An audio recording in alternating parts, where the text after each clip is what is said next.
कॉमस्कोरनुसार आता ई सकाळ आहे देशातील नंबर 1 ची मराठी वेबसाईट। प्रत्येक अपडेटसाठी isakal.com ला नक्की भेट द्या। नमस्कार, मी Dhananjay Sanap, the Agrowon show मध्ये तुमचं स्वागत। जुलै ते ऑक्टोबर 2024 मध्ये राज्यात अतिवृष्टी आणि पुराचा मोठ्या प्रमाणात फटका शेतकऱ्यांना बसला होता। शेती पिकांचंही मोठ्या प्रमाणात नुकसान झालं होतं। त्यासाठी राज्य सरकारनं शेतकऱ्यांसाठी 733 कोटी रुपयांच्या निधीसाठी मंजुरी दिली आहे। याबद्दलचा शासन निर्णय 28 फेब्रुवारी रोजी म्हणजे शुक्रवारी राज्य सरकारकडून प्रसिद्ध करण्यात आला आहे। त्यामुळे राज्यातील 5 विभागातील जवळपास 27 जिल्ह्यांमध्ये जुलै ते ऑक्टोबर 2024च्या दरम्यान जिथे अतिवृष्टी आणि पूरग्रस्त असे शेतकरी होते, ज्यांच्या शेती पिकांचं नुकसान झालं होतं, या शेतकऱ्यांसाठी राज्य सरकारनं हा निधी वितरित करण्यासाठी मंजुरी दिली आहे। आणि त्यामुळे शेतकऱ्यांना आता 5 विभागातील 27 जिल्ह्यातील शेतकऱ्यांना यामुळे दिलासा मिळणार आहे। आता हे 5 विभाग कोणते आणि त्यामधील कोणत्या जिल्ह्यांसाठी हा किती निधी वितरित करण्यात आलेला आहे, त्यामध्ये बाधित शेतकऱ्यांची संख्या किती आहे आणि त्यासोबतच एका शेतकऱ्याला हेक्टरी जी काही मदत मिळणार आहे ती किती मिळणार आहे, या सगळ्याबद्दलची सखोल माहिती आजच्या द ॲग्रो वन शोमध्ये आपण घेणार आहोत। त्यामुळे तुम्ही व्हिडिओ शेवटपर्यंत बघा। तर सुरुवातीलाच तुम्हाला हे स्पष्ट करून सांगतो की जुलै ते ऑक्टोबरच्या दरम्यान 2024 मध्ये शेतकऱ्यांना मोठ्या प्रमाणात अतिवृष्टी आणि पुराचा मोठ्या प्रमाणात फटका बसलेला होता। त्यामुळे शेतकऱ्यांची मोठ्या प्रमाणात आर्थिक हानीसुद्धा झालेली होती आणि याचमुळे राज्य सरकारनं तातडीने शेतकऱ्यांना मदत जाहीर करावी अशी मागणी शेतकरी करत होते। परंतु राज्य सरकारकडून पंचनामे करण्यात आले, त्याचे आदेश देण्यात आले आणि मग मदत पुनर्वसन विभागानं असं सांगितलं की अतिरिक्त जर का प्रस्ताव आले तर त्यावेळेस तशी मदतसुद्धा राज्य सरकार शेतकऱ्यांना देईल। हा जो काही निधी आहे मंजूर करण्यात आलेला, तो पात्र शेतकऱ्यांना, जे काही शेतकरी नुकसानग्रस्त आणि पूरग्रस्त आहेत त्या शेतकऱ्यांना हा निधी त्यांच्या बँक खात्यावरती डीबीटीच्या प्रणालीचा वापर करून थेट पद्धतीने जमा करायचा असा निर्देश सुद्धा राज्य सरकारने दिला आहे। आणि त्यासोबतच एक महत्त्वाचा अपडेट असं सुद्धा आहे की यामध्ये राज्य सरकारनं 1 जानेवारी 2024 नुसार जिरायत, बागायत आणि बहुवार्षिक पिकांच्या नुकसानीसाठी जी काही मदत जाहीर केलेली होती, ज्याचे दर वाढवले असं राज्य सरकारचा दावा आहे, त्यानुसार जास्तीत जास्त 3 हेक्टरच्या मर्यादेत ही मदत शेतकऱ्यांना देण्यात येणार आहे। राज्य सरकार जे शेतकऱ्यांना मदत देतं वाढीव पद्धतीनं ती अशी आहे की जिरायत पिकांसाठी 13,600 रुपये प्रति हेक्टर 3 हेक्टरच्या मर्यादेत, बागायत पिकांसाठी 27,000 रुपये प्रति हेक्टर 3 हेक्टरच्या मर्यादेत आणि बहुवार्षिक पिकांसाठी 36,000 प्रति हेक्टर 3 हेक्टरच्या मर्यादेत।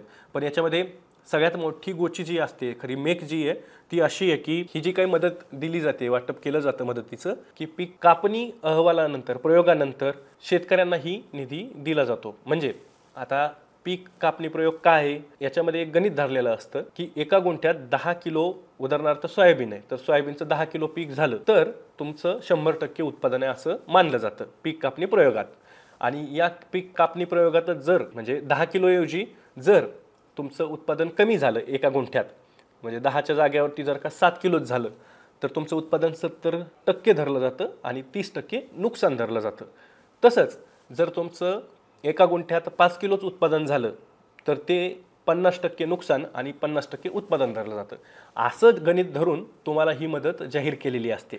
ज्या मंडळामध्ये ज्या गावातील शेतकरी निवडला गेलाय त्याचंच उत्पादन हे अंतिम, नुकसान आणि उत्पादन हे अंतिम धरलं जातं आणि त्यानुसार टक्केवारी म्हणजेच आणेवारी ही काढली जाते आणि त्यानुसार शेतकऱ्यांना मदत किती द्यायची आहे हे ठरवलं जातं। आता आपण प्रति हेक्टरी 13,600 रुपये असं गणित जिरायतसाठी जरी लावत असलो तरीही मुळात हे जे उत्पादन काढलं जातं, नुकसानीची टक्केवारी काढली जाते, त्या प्रमाणात शेतकऱ्यांना त्यांच्या नुकसानीची भरपाई दिली जाते। म्हणजे जिथे 50% पेक्षाही कमी नुकसान झालेलं असेल, म्हणजे 30%च नुकसान झालेलं असेल, तर अशा शेतकऱ्यांना 13,600 रुपयांमधील जी काही 30%च्या अनुषंगाने येणारी रक्कम आहे तेवढीच शेतकऱ्यांना मदत नुकसान एवढी म्हणून मिळते, हे पण आपण लक्षात घेतलं पाहिजे। त्यामुळे ही खरी मेख आहे आणि इथे याच मेखीमुळे शेतकऱ्यांना भलेही कागदोपत्री आपल्याला असं वाटतं की प्रति हेक्टरी 13,600 रुपये 3 हेक्टरच्या मर्यादेत,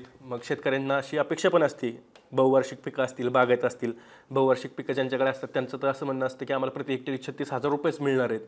आणि ज्यावेळेस ॲक्च्युअल त्यांच्याकडे जी काही मदत दिली जाते त्यांच्या खात्यावरती ती काही 2-3 हजार, 4,000, 7,000 अशा स्वरूपाची सुद्धा असू शकते प्रति हेक्टरची. आणि मग तिथे असं होतं की अरे माझं तर इतके पैसे येणं अपेक्षित होतं पण आले एवढेच. त्याच्यामुळे शेतकऱ्यांमध्ये गोंधळ सुद्धा निर्माण होतो. आणि खरी मेक हीच आहे की जरी SDRF आणि NDRFच्या निकषानुसार हे वाढीव दर दिले जात असतील असं राज्य सरकारचा दावा असला तरी प्रत्यक्ष शेतकऱ्यांना तेवढ्या मोठ्या प्रमाणात हा मदत निधी मिळत नाही हे सुद्धा वास्तव आहे. दुसरीकडे आलेला निधी त्याच वेळेस वितरित केला जातो असंही होत नाही. प्रशासनाकडून दिरंगाई केली जाते, त्यामुळे शेतकरी या मदतीपासून बहुतांश वेळेस वंचित राहतात. पण आता हा एक मुद्दा लक्षात ठेवून पुढे कुठल्या जिल्ह्यांसाठी किती निधी दिला जाणार आहे हे पण आपण या व्हिडिओच्या माध्यमातून समजून घेणार आहोत. तर सुरुवातीला आपण विभागानुसार त्या विभागामध्ये किती जिल्हे आहेत आणि त्या जिल्ह्यातील किती शेतकऱ्यांना किती निधी हा मंजूर करण्यात आलेला आहे या शासन निर्णयानुसार जो 28 फेब्रुवारीला शासन निर्णय आला आहे त्याच्यानुसार आपण हे समजून घेण्याचा प्रयत्न करूयात. तर आपल्याला माहिती आहे की जुलै ते ऑक्टोबर 2024च्या दरम्यान जे काही शेती पिकांचं नुकसान झालं त्यामध्ये आपण जर का बघितलं तर पहिल्यांदा कोकण विभागाचा आढावा घेऊ. कोकण विभागातील 5 जिल्हे आहेत ठाणे, पालघर, रायगड, रत्नागिरी आणि सिंधुदुर्ग. या 5 जिल्ह्यांमध्ये जवळपास 3,209 शेतकरी हे बाधित झाले आणि त्यासाठी त्यांच्या मदत निधीसाठी 9,79,96,000 रुपये हे राज्य सरकारकडून मंजूर करण्यात आले. त्यानंतरचा विभाग आहे अमरावती. या अमरावती विभागातील 2,53,996 बाधित शेतकऱ्यांसाठी राज्य सरकारनं 324,47,00,000 रुपये इतका निधी हा मंजूर करण्यात आलेला आहे. यामध्ये जिल्हे कुठले आहेत अमरावती विभागात तर अमरावती आहे, अकोला आहे, यवतमाळ आहे, बुलढाणा आहे आणि वाशिम आहे. हे प्रस्ताव कधी देण्यात आले तर 17/1/2025च्या प्रस्तावानुसार निधी जी काय आहे ती मंजूर करण्यात आली आहे. यामध्ये तुम्ही स्क्रीनवरती पाहू शकता अकोला आणि बुलढाणा या 2 जिल्ह्यांना मोठ्या प्रमाणात अतिवृष्टीचा फटका बसला होता. तर त्या 2 जिल्ह्यांना मोठ्या प्रमाणात हा निधी इथे मंजूर करण्यात आलेला आहे. त्यानंतरचा विभाग हा आहे पुणे विभाग. पुणे विभागातील सातारा, सांगली आणि पुणे हे 3 जिल्हे आहेत ज्याच्यामध्ये या 3 जिल्ह्यातील 17,082 शेतकऱ्यांसाठी 11,34,03,000 रुपये हे राज्य सरकारनं या शासन निर्णयाद्वारे मंजूर केलेले आहेत.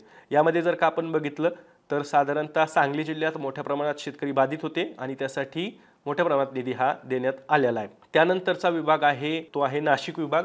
नाशिक विभागात 12/12/2024 म्हणजेच 12 डिसेंबर 2024च्या विभागीय आयुक्तांच्या प्रस्तावानुसार आणि त्यासोबतच 19/12/2024च्या प्रस्तावानुसार नाशिक विभागातील नाशिक, धुळे, नंदुरबार, जळगाव, अहमदनगर या जिल्ह्यांना 18,537 हे शेतकरी बाधित होते आणि त्यासाठी 16,02,00,000 इतका निधी हा मंजूर करण्यात आलेला आहे. त्यासोबतच दुसऱ्या प्रस्तावानुसार साधारणतः नाशिक विभागातील 3,31,007 शेतकरी हे बाधित होते आणि त्यासाठी राज्य सरकारकडून 347,64,64,00,000 रुपये इतका निधी हा मंजूर करण्यात आलेला आहे. आणि शेवटचा विभाग आहे नागपूर.